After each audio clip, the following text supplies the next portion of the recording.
the meeting, nobody knew about Bumpy Johnson, knew he was dying. The chest pains had been getting worse for weeks. July 6, 1968. He woke up knowing it might be his last day, but he went to Wells' restaurant anyway.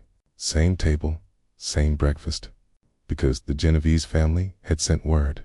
They wanted a meeting about heroin, about Harlem's future, about what happens when the king dies. Bumpy could have stayed home, spent his last hours in peace.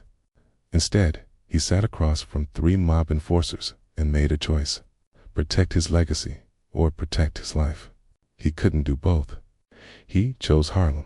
If you walked through Harlem in the summer of 1968, you'd see something dying.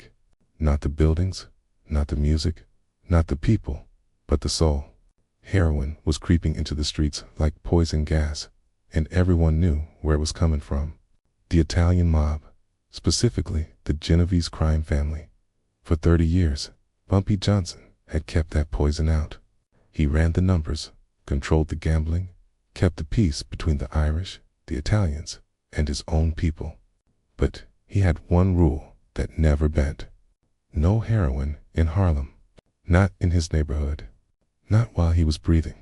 But in 1968, Bumpy Johnson wasn't breathing so well anymore. He was 62 years old. His heart was failing. The doctors at Harlem Hospital had told him 6 months earlier, slow down, retire, enjoy what time you have left. Bumpy had laughed. Retire? A man like him didn't retire. He died working. And if he was going to die, he was going to die on his feet, not in some hospital bed. The Genovese family knew this. They'd been watching him, waiting. Vito Genovese himself was locked up in federal prison in Atlanta, dying of a heart condition just like Bumpy. But his family was still powerful, still hungry, and they saw an opportunity. Harlem, without Bumpy Johnson, was an open market, a gold mine waiting to be claimed. The young soldiers, the ones who didn't remember when Bumpy had walked into Lucky Luciano's office unarmed in 1935 and walked out alive, thought it would be easy. Just wait for the old man to die, then move in, set up heroin distribution networks, take over the numbers racket, turn Harlem into another profit center. But the older bosses, the ones who remembered, knew better. They knew Bumpy Johnson was more dangerous dying than most men were in their prime. They knew you didn't just walk into Harlem and take what you wanted, not while Bumpy was alive. So they decided to try negotiation first. Make him an offer. Appeal to his business sense. After all, he was old, sick, dying. Surely he'd want to secure his family's future. Surely he'd want to go out with one last payday. On July 6, 1968, 3 men in expensive suits got into a black Cadillac in Little Italy and drove uptown to Harlem. Their names were Anthony Tony Peels, Lentini, Joseph, Joey Surprise Stacy, and a young soldier named Paulie Fortunato. They were armed. They were connected. And Joey Surprise was carrying a black leather briefcase containing $100,000 in cash. They had no idea they were driving to their own humiliation.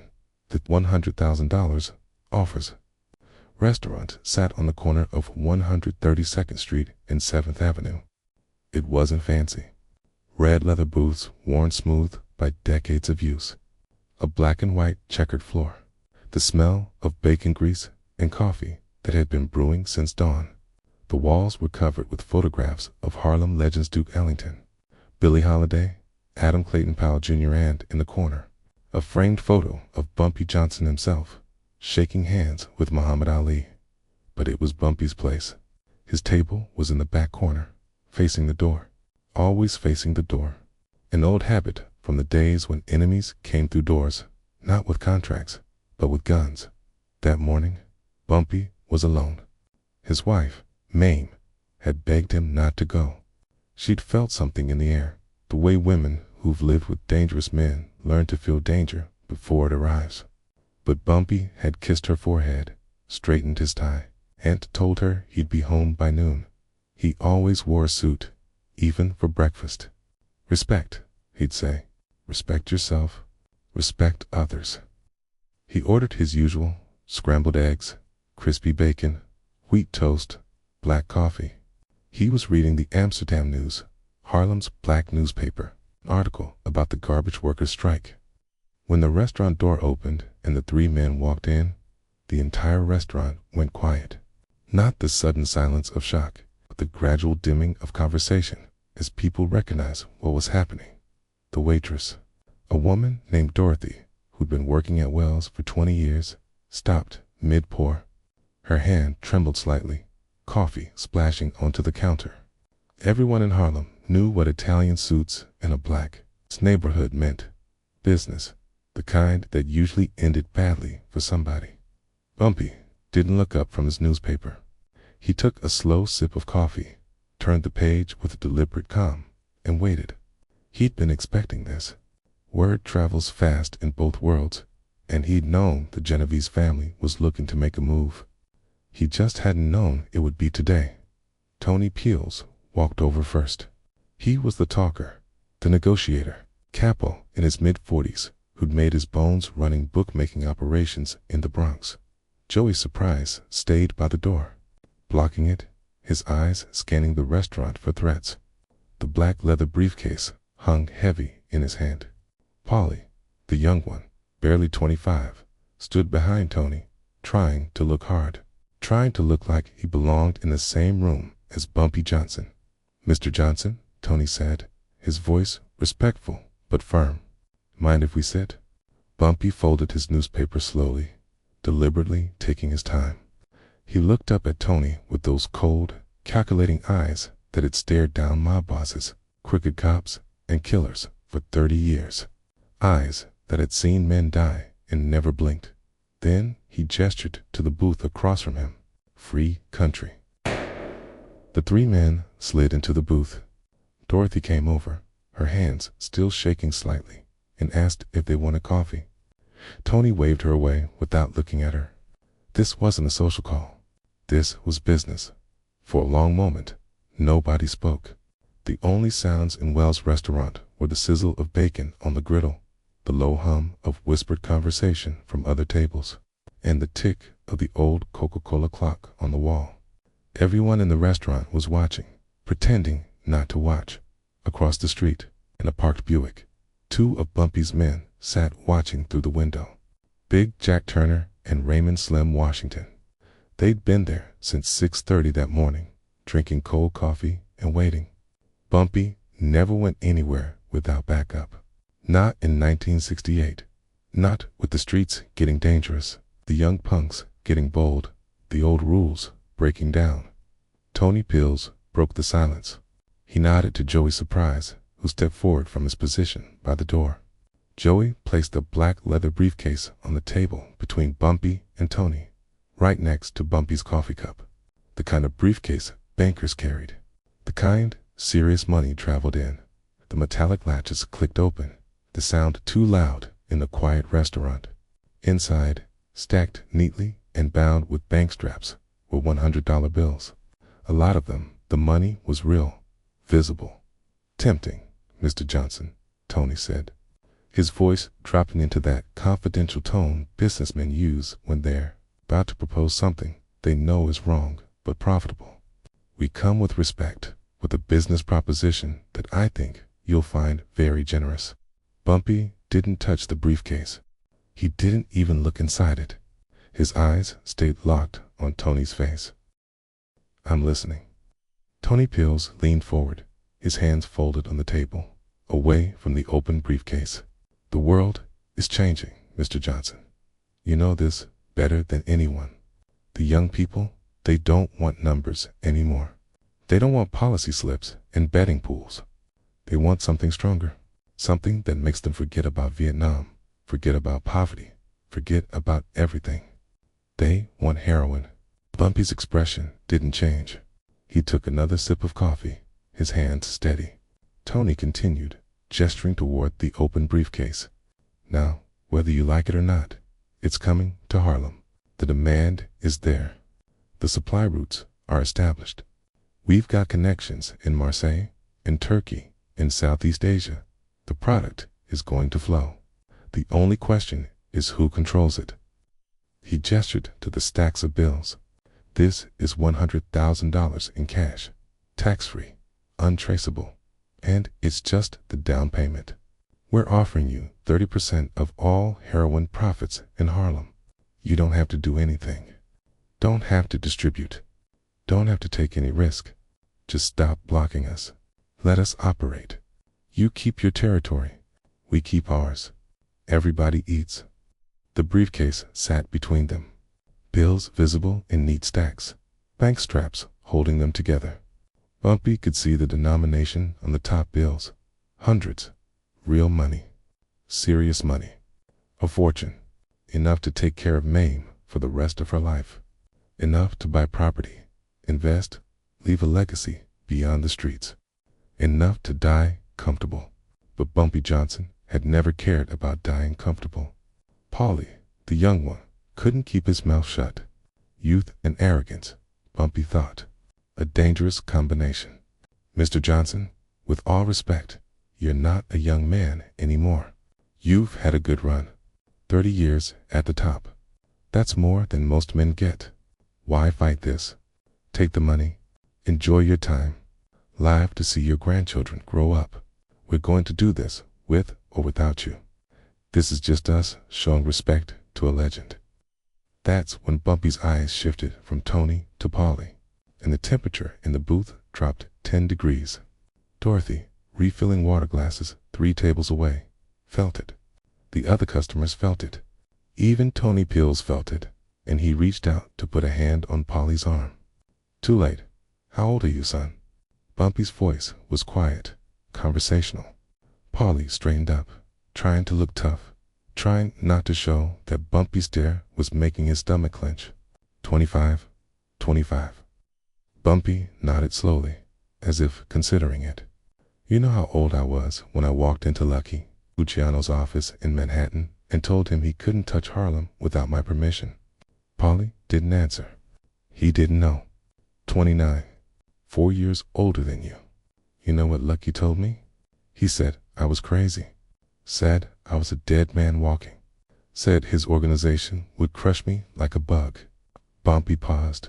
That was 1935, 33 years ago. And here I am. Still breathing. Still in Harlem. And Lucky died in Italy in exile in 1962. Heart attack. Just like the one that's going to kill me. He looked back at Tony. Where's Vito Genovese right now, Tony? Tony Pills shifted uncomfortably. He's in federal prison, Mr. Johnson. You know that. Atlanta Federal Penitentiary. Heart disease. Just like you. Dying, same as me. Bumpy smiled, but there was no warmth in it. Funny how that works. We spend our whole lives fighting each other, and in the end, it's our own hearts that kill us. Tony tried to regain control of the conversation. Mr. Johnson, nobody's disrespecting you. We know your history. We know what you've built. But times change. The old ways, the old codes, they don't. The old ways. Bumpy's voice was quiet, but it cut like a straight razor. You think you're offering me something new? You think I haven't seen this before? Heroin isn't new, Tony. It's been knocking on Harlem's door since the 20s. After World War I, then again after World War II, and every single time. I slammed that door shut. He leaned forward slightly. You know why? Tony didn't answer. Because I've seen what it does. I watched it destroy Chinatown in the 30s. I watched it hollow out neighborhoods in Chicago. I watched it turn human beings into walking corpses. And I made a promise to this community that as long as I was breathing, that poison wouldn't flow freely through Harlem. He reached across the table and closed the briefcase. The latches clicked shut with finality. Then he pushed it back toward Tony. The scraping sound echoed in the silent restaurant. I don't want your money, and I don't want your poison in my neighborhood. Joey Surprise spoke up from near the door, his voice harder than Tony's. Bumpy, be reasonable. You can't stop this. You're one man. We're an organization. We've got muscle, connections, politicians on our payroll. What do you have? a few old numbers runners, and a reputation. Bumpy looked at Joey, then back at Tony, then at young Polly, and for the first time since they'd sat down, he smiled. It wasn't a warm smile. It wasn't friendly. It was the smile of a man who had seen death before and wasn't afraid of it. The smile of a man who had made his peace. "Let me tell you something about Harlem," Bumpy said, his voice steady and strong, despite the tightness beginning to build in his chest. "You think it's just another neighborhood, just another market to exploit, just another revenue stream." He shook his head slowly. "Harlem is a promise to the people who built it with their bare hands, a promise to the people who came up from the South looking for freedom and found it here, a promise to the kids growing up in these streets that there's another way besides crime, besides drugs, besides destroying yourself to make white men in downtown offices rich." He pointed at the closed briefcase. "You bring that garbage into Harlem, you're not just selling drugs. You're selling death. You're selling hopelessness. You're taking young men who could be doctors, lawyers, teachers, leadersmen who could change the world, and you're turning them into addicts and corpses." Tony Pills shifted uncomfortably. "Mr. Johnson, we're businessmen. We're not responsible for what people choose to. You're murderers." Bumpy's voice didn't rise, but it filled the entire room. Dorothy dropped a spoon behind the counter. The clatter echoed like a gunshot. "Don't dress it up with words like business and choice. You're murderers. You sell poison. You destroy families. You kill communities. And you want me to shake your hand and help you do it?" The pain in his chest was starting now. Bumpy could feel it. A tightness, a pressure, like someone slowly tightening a vice around his heart. His left arm tingled. He recognized the signs. He'd seen men die of heart attacks before. His own father had died this way, clutching his chest in a cotton field in South Carolina in 1922.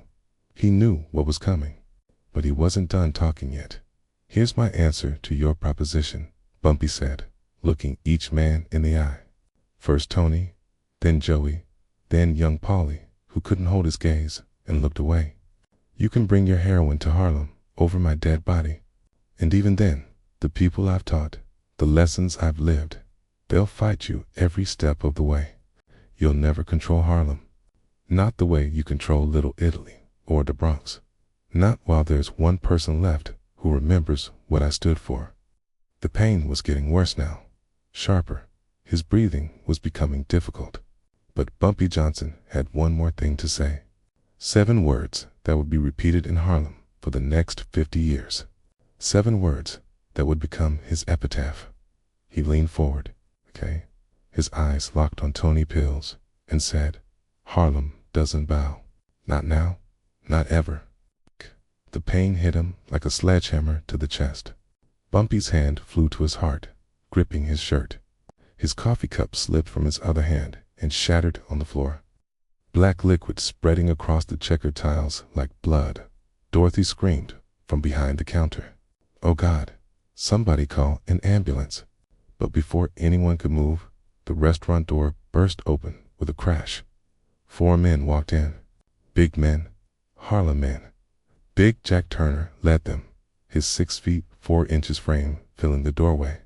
Behind him came Raymond Slim Washington, Marcus the Deacon Williams, and a young enforcer named Cleveland, who worked security from Bumpy's policy banks. They'd been watching from across the street the whole time. They'd seen the Italians walk in. They'd been waiting, ready, and when they saw Bumpy grab his chest through the window, they came running.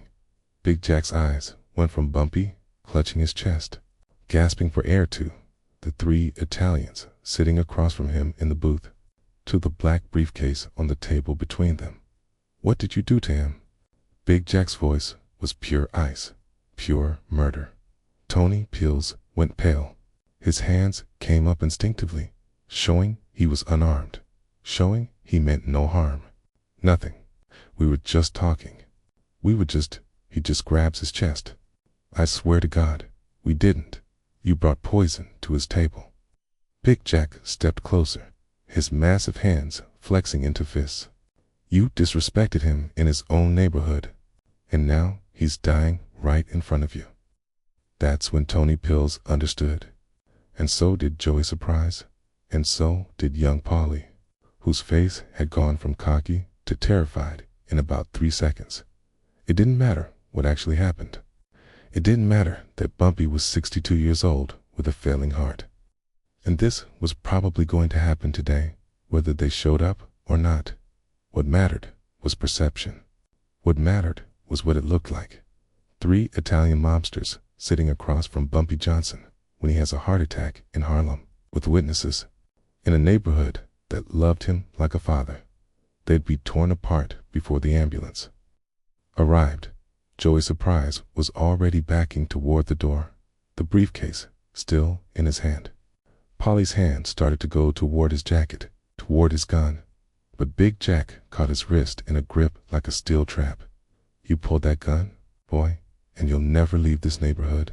None of you will. There'll be 3 bodies floating in the East River by sunset. Through his pain, through the vice crushing his chest, through the difficulty breathing, Bumpy managed to speak.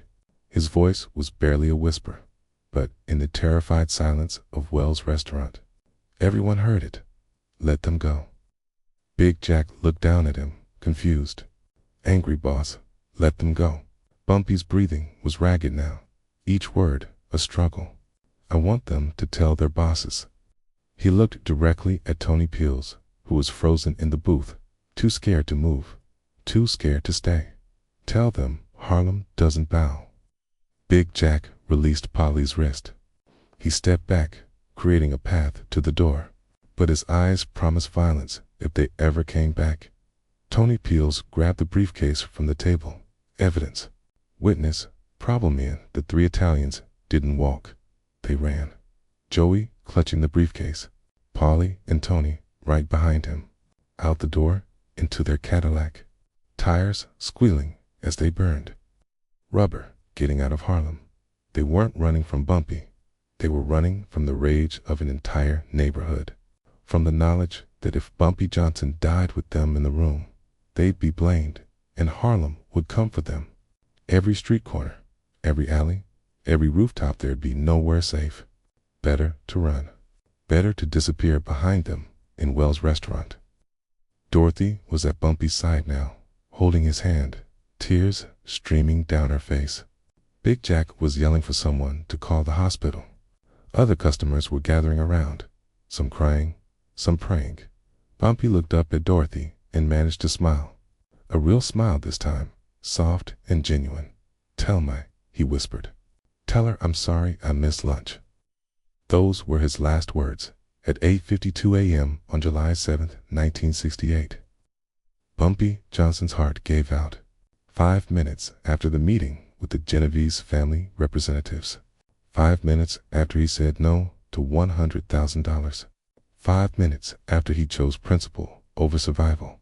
He died sitting in his booth at Wells' restaurant, the same place he'd eaten breakfast every Saturday morning for 20 years. He died surrounded by his community, by people who knew him, respected him, loved him. He died free, unbought, unbowed.